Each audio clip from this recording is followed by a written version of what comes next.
Mmea wa matunguja au nyanyapori. Tunafahamu sana haya matunguja au nyanyapori. Lakini hii ni dawa nzuri sana kwa wewe mwenye changamoto ya vidonda vya tumbo, mwenye changamoto ya PID, mwenye changamoto ya UTI sugu.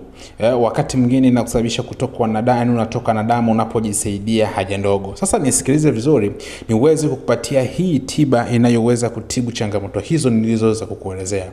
Changamoto za vidonda vya tumbo, UTI sugu, PID na masuala ya uzazi kwa mwanamke asiyeweza kushika mimba ama mimba zake huwa zinaachia mara kwa mara. Tiba hii ni nzuri sana na mara nyingi huwa ikitumika sana kwa ajili ya kuweza kutibu matatizo mbalimbali kwa wanawake na hata wanaume.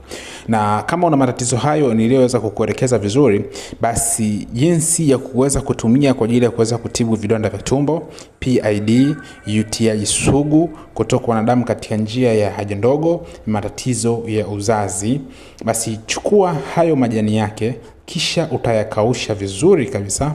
Baada ya kukausha utasaga upate unga wake. Unga wake unatakiwa utumie katika chai au uji mwepesi kila siku kwa muda wa siku 21 mpaka siku 28, yani kipindi cha wiki 3 mpaka mwezi mmoja. Hiyo inatibu na kuweza kumaliza matatizo ya vidonda vya tumbo kwa wewe mwenye matatizo ya vidonda vya tumbo. Tumbo kuwa linajaa sana gesi, tumbo kuwa linachoma choma ama linawaka moto, kupata maumivu makali ya tumbo, kuto kujisaidia vizuri, yani unapoenda kujisaidia choo kinakuwa ni kidogo sana, kupata kiungulia cha mara kwa mara, inaondoa ile changamoto ya acid reflux. Kwa hiyo una uwezo kutumia kwa ajili ya kuweza kutibu changamoto zako zote na zikaisha vizuri kabisa. Na pia kwa wewe una tatizo la UTI sugu zinazokusumbua sana mara kwa mara, basi una uwezo kutumia na kuweza kutibu moja kwa moja tatizo lako la UTI inayokusumbua sana mara kwa mara. Mama, una changamoto ya kutokwa na uchafu katika via vya uzazi, kuwa na mwasho katika sehemu za siri, basi ina uwezo wa kutibu na kuweza kumaliza changamoto zako zote zinazoweza kukusumbua mara kwa mara. Lakini pia vile kama wewe una changamoto ya kutokwa na mimba, unaweza kuwa unashika mimba lakini baada ya miezi 3 ama miezi 6 mimba zinakuwa zinaachia, basi hii ndio kiboko yao.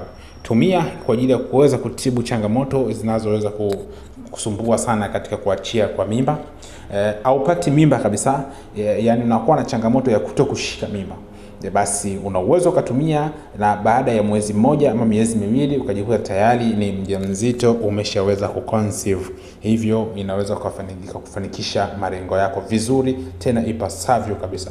Kwa hiyo una uwezo kutumia mmea huu wa matunguja kwa ajili ya kuweza kutibu changamoto zako mbalimbali ambazo nimeweza kukuelezea. Na kama unahitaji tiba tayari imeshaandaliwa ama nimeshaiandaa, basi una uwezo kunipigia simu niweze kukupatia tiba hiyo popote pale ulipo. Namba zangu za simu jumlisha 255 752 16 38 38. Nikutakie siku njema, nikutakie kila la heri.